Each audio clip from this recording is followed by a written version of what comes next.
इस कार्यक्रम के पुण्यार्चक हैं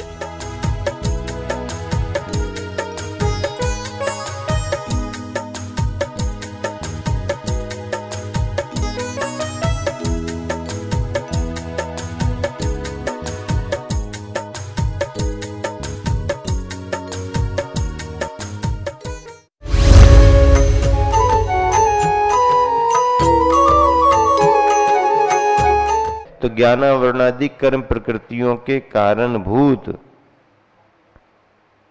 आत्मा के प्रदेशों में व्याप्त होकर कर्म रूप परिणमने योग्य सूक्ष्म आत्मा के प्रदेशों में दूध पानी की तरह एक होकर स्थित रहने वाले तथा अनंतानंत प्रदेशों का प्रमाण लिए प्रदेश बंध रूप पुद्गल स्कंदों को प्रदेश बंद कहते हैं। सबका उत्तर इसमें आ गया। कितनी संख्या आ गई, किस में आ गया, किस स्वभाव वाला, किस प्रकार से, किस कारण से, ये 6 बिंदु सुनिश्चित करके ये बात कही गई। प्रदेश बंद का हेतु क्या है? नाम के कारणभूत कर्म परमाणु नाम प्रत्यय कहलाते हैं। नाम के कारणभूत कर्म परमाणु नाम प्रत्यय। नाम अर्थात सर्व प्रकृतियों के समूह के हेतु नाम प्रत्यय है। नाम अर्थात सर्व प्रकृतियों के समूह के हेतु नाम प्रत्यय।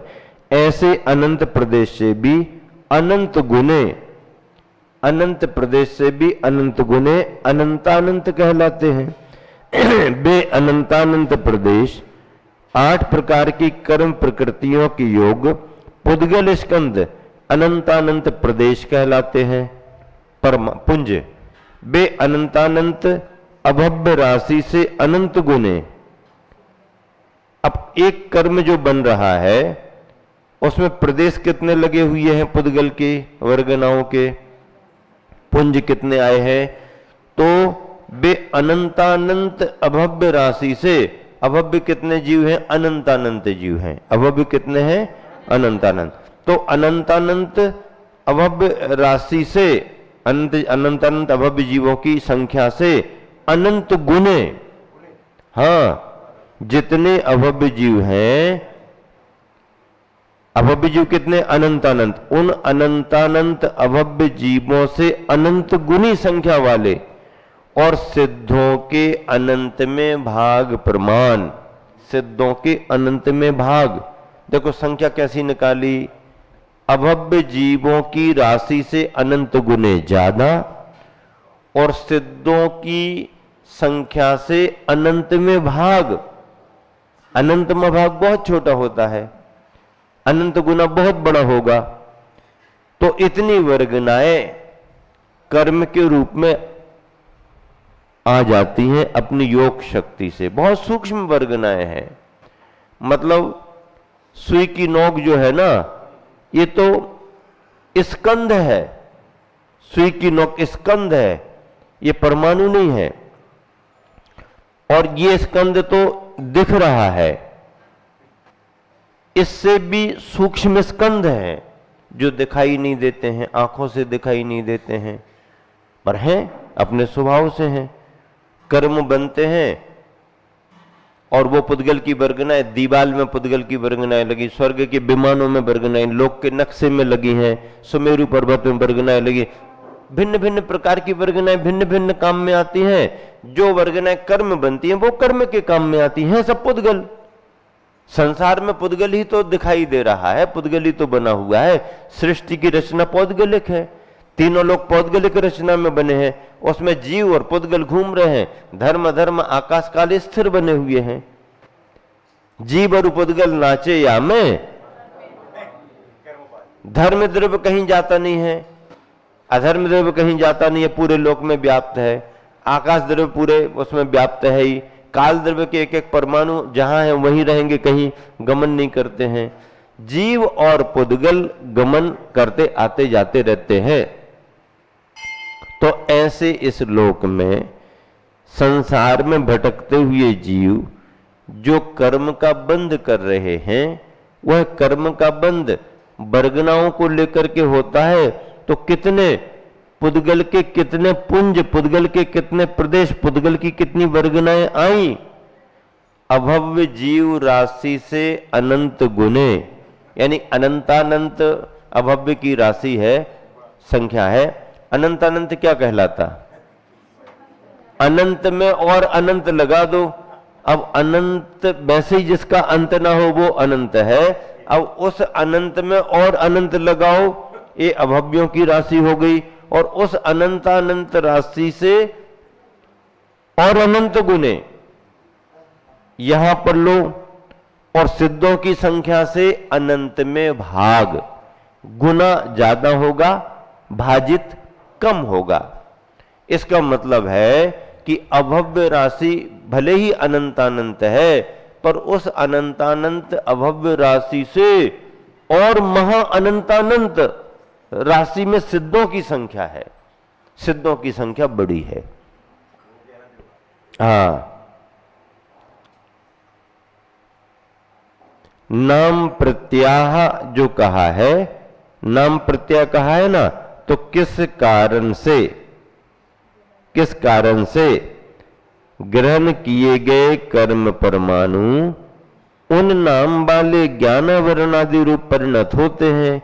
किस कारण से में नाम प्रत्यय आया सूत्र में, ग्रहण किए गए कर्म परमाणु उन नाम वाले ज्ञान वर्णादि रूप परिणत होते हैं। सर्वतः कहा, इसका मतलब है त्रिकाल, उनका ग्रहण संसार में सदा ही होता है। किस समय होता है? तो सर्वथा होता रहता है। योग विशेषात कैसे बंधते हैं, किस कारण से बंध होता है, कैसे बनते हैं?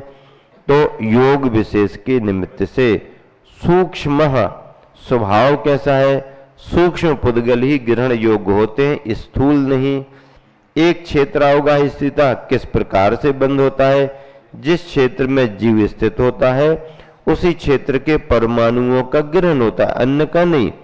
उसमें भी स्थित कर्म परमाणुओं का ही ग्रहण होता है, अन्य का नहीं। आत्म प्रदेश और कर्म पुद्गल एक ही आकाश प्रदेश में है। देखो आकाश में का की मात्रा छूट गई। आत्म प्रदेश और कर्म पुद्गल एक ही आकाश प्रदेश में है, क्षेत्रांतर में नहीं स्थित है। स्थित है का अभिप्राय यह है कि वे कर्म परमाणु रुके हुए हैं, चलते आदि नहीं। चलते आदि नहीं, सबका समाधान इसमें दे दिया, सभी का समाधान इसमें निकल आया। अब स्थित हैं। अनंतानंत प्रदेशाः, कितने परमाणु बंधन को प्राप्त होते? बंधने वाले परमाणु प्रति समय अनंतानंत होते हैं। इस प्रकार के कर्मयोग्य स्कंध सर्व आत्म प्रदेशों में रहते हैं। कर्मयोग्य स्कंध आत्म सर्वात्म प्रदेश, उन सर्व आत्म प्रदेशों में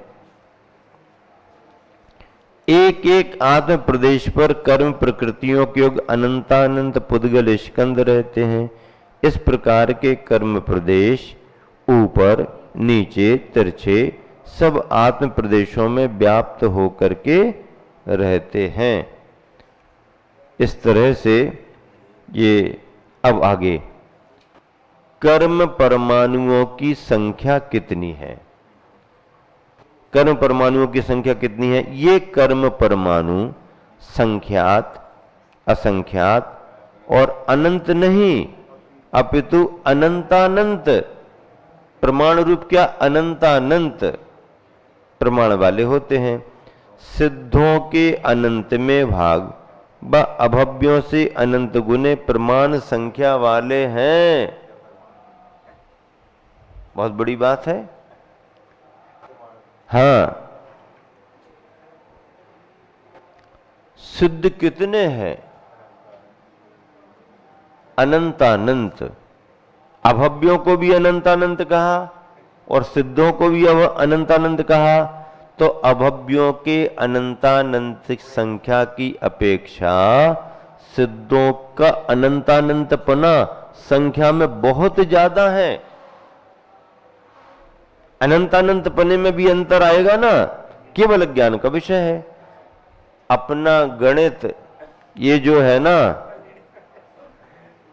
लौकिक गणित, मैथमेटिक्स फेल, जितना पकड़ पाए वैज्ञानिक लोग उतना उन्होंने बताया है। जैन ग्रंथों का गणित अब लाख करोड़ अरब खरब 10 अरब, फिर नील महानील शंख महाशंख पद्म महापद्म ऐसा करते ना। हाँ, ये कितने 32 अंक प्रमाण संभवतया इतनी संख्या में जैन गणित है। गणधरों को तो पकड़ में आता है जैन गणित। तो ये जैन गणित जितना विकसित, अपने आचार्यों ने जो लिखा है, क्या आचार्यों ने जो लिखा है जैन गणित, वह जैन गणित इतना विकसित है कि आज का कंप्यूटर उस जैन गणित को नहीं पकड़ पा रहा। जबलपुर में प्रोफेसर लक्ष्मीचंद जी जैन थे, अब नहीं है, गणित के विशेषज्ञ थे और धार्मिक रुचि होने के कारण जैन ग्रंथों को उन्होंने बहुत पढ़ा। कई संघों में उन्होंने जाके अध्ययन भी कराया महाराज जी माता जियों को। उनके आलेख भी अच्छे सेमिनार वगैरह में, संगोष्ठियों में बांटे जाते थे। अमेरिका जापान वगैरह में भी उनके शोध प्रबंध लेख वगैरह गए हैं और वहां पर भी विद्यार्थियों के बीच में बांटे गए हैं, लाइब्रेरियों में जमा हैं। तो उन्होंने एक बार बताया, जबलपुर के थे हम लोग, जबलपुर में आचार्य के साथ रहे हैं, चतुर्मास किए, गर्मी सर्दी, मुनि भक्त परिवार, चौका लगाना, भैयावृत्ति में आना और धार्मिक बातें करना। तो उन्होंने एक बार कहा कि महाराज जी, हमने अपने जैन गणित का भी अध्ययन किया, विदेशों में भी गए, जापान वगैरह गए, सब जगह गए, उनको आमंत्रित भी किया, उन्होंने अपने व्याख्यान भी दिए। तो उन्होंने कहा कि उसमें यह साबित मैंने भी किया और वहां के कुछ रिसर्च जो भी करने वाले रहे उन वैज्ञानिकों ने भी किया और सबने ये तय किया कि आज दुनिया में जितना भी गणित विकसित है, चाहे अमेरिका का हो नासा के द्वारा और चाहे किसी भी तरह के देश का हो, जो भी हम लोगों ने गति की है, प्रगति की है, जितना भी हमने खोज की है, विस्तार किया है, उन्होंने कहा कि हमने कितना भी कर लिया, लेकिन जैन गणित की सूक्ष्मता में जाने के लिए हमें इसी गति से आगे बढ़ते बढ़ते 5000 वर्ष लगेंगे। उन्होंने कहा, अपने अंदाज से ही उन्होंने कहा, मतलब 2-5 वर्ष, उन्होंने 5000 वर्ष कह दिया, मतलब हजारों वर्ष लग जाएंगे। और ठीक भी है, क्योंकि अपना ज्ञान ये अलौकिक ज्ञान है, सर्वज्ञ भगवान के ज्ञान से संबंध रखने वाला ज्ञान है। बाकी हमारा साइंस, हमारा ज्ञान ये भौतिक ज्ञान है, ये मशीनों पर आधारित ज्ञान है। मशीनों की, यंत्रों की एक सीमा होती है, केवल ज्ञान की कोई सीमा नहीं होती है। उन्होंने कहा कि हम लोगों ने जितना विकास किया है और गणित के बारे में जितनी खोज की है, ऐसी खोज हम निरंतर करते रहें तो 5000 वर्ष तक भी करते रहेंगे तो जैन गणित की सूक्ष्मता में हम नहीं पहुंच सकते हैं। इतना विपुल भंडार अपने पास में है।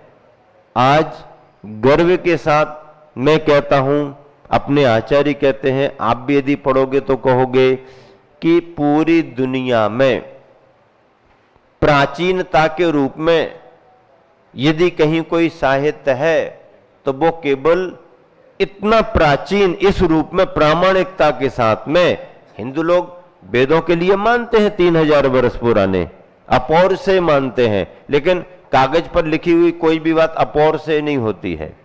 हाँ, अपौर से भगवान के लिए कहा जाता है, लेकिन भगवान के द्वारा कहा गया प्रामाणिक उनका नहीं है। अपने यहां पर जो भी आया है क्रम प्राप्त है, परंपरा से प्राप्त है। तो अपने यहाँ के ग्रंथ प्राचीन है, 2-2 हजार वर्ष पुराने हैं। तो जैन वाङ्मय विपुल है, चाहे श्वेतांबर साहित्य के रूप में, चाहे दिगंबर साहित्य के रूप में हो। और भारतीय साहित्य में से यदि जैन वाङ्मय को अलग कर दें तो कितना सा बचेगा वाङ्मय? जैन वाङ्मय इतना है कि अभी पूरे ग्रंथों के संपादन नहीं हो पाए, पूरे ग्रंथ प्रकाशन में नहीं आ पाए, पूरे ग्रंथ पढ़ नहीं पाए। मुख्य ग्रंथ जिनको अपने ताड़पत्रों से प्रतिलिपि बना लिया, विद्वानों ने संपादन कर दिया, आदि आदि, 6-6 महीने तक ग्रंथों की होली जला दी गई। इतने ग्रंथ लिखे गए, आचार्यों ने लिखे, मुनियों ने लिखे, विद्वानों ने लिखे, फिर भी जो नष्ट किया वो नष्ट किया, नष्ट हुआ, लेकिन उसके बाद भी और तैयार किया। जिस समय मूर्तियां तोड़ने का काम चल रहा था भारत में, कोई भी मूर्ति हो, मूर्तियों को तोड़ना, जैन मूर्तियां भी चपेट में आ रही, हिंदू मूर्तियां भी, तो मूर्तियां तोड़ने वाले मूर्तियां तोड़ रहे। लेकिन उस समय रहने वाले आचार्यों ने, मुनियों ने क्या प्रेरणा दी कि यदि एक मूर्ति कहीं पर खंडित होती है, करते हैं, तो आप 100 मूर्तियां तैयार करो। और आज स्थिति है, देश में कहीं भी खुदाई कर लो, हाँ, व्हाट्सएप पर आते रहते हैं, यहां मिल गया, यहां मिल गया। यही क्यों मिल रहे हैं सबसे ज्यादा? क्योंकि बना करके जमीन के अंदर सुरक्षा की दृष्टि से रख दिए गए। बनाओ जमीन के अंदर रख दो, बनाओ जमीन के अंदर रख दो, बनाओ जमीन के अंदर। क्यों रख दो जमीन के अंदर? और कभी कभी कोई खुदाई होगी तो ये मिलेगा तो कि कोई बना करके रख करके गया, ना नाम डला है, ना प्रशस्ति लिखी है, पर मूर्ति बनी बनाई रखी है। और वही खुदाइयों में मिल रहे हैं। पुरातत्व तो हमारे पास है, साहित्य हमारे पास है, सब कुछ हमारे पास है, लेकिन दुख की बात यह है कि हमें उनका ज्ञान नहीं और उनको पाकर के हमें गौरव नहीं है। आप अपने ग्रंथों को तो पढ़ो, दुनियादारी भूल जाओगे। आप जरा इसमें घुसना शुरू तो करो। शुरुआत में बोरियत होगी, शुरुआत में समझ में नहीं आएगा, पर मन बना करके 4 दिन 8 दिन बैठ जाओ तो इसी में आपको रुचि बढ़ने लगेगी। और ऐसे ऐसे लोग जिनको नमोकार मंत्र का अर्थ नहीं आता था, सुनते सुनते, पढ़ते पढ़ते बड़े बड़े चोटी के विद्वान बन गए। अपन को सीखना चाहिए, आप अकेले नहीं पढ़ सकते। यदि कोई पढ़ाने वाला मिले तो सारे काम छोड़ो, आगे पीछे बाद में देखेंगे, ये स्वर्णिम अवसर है, ऐसा मान करके चलो, बाकी सब छोड़ो छाड़ो और इसका लाभ लो। एक बार रुचि बढ़ जाएगी, महाराज जी कहीं चले जाएंगे, आप निरंतर पढ़ते रहोगे। महावीर भगवान की।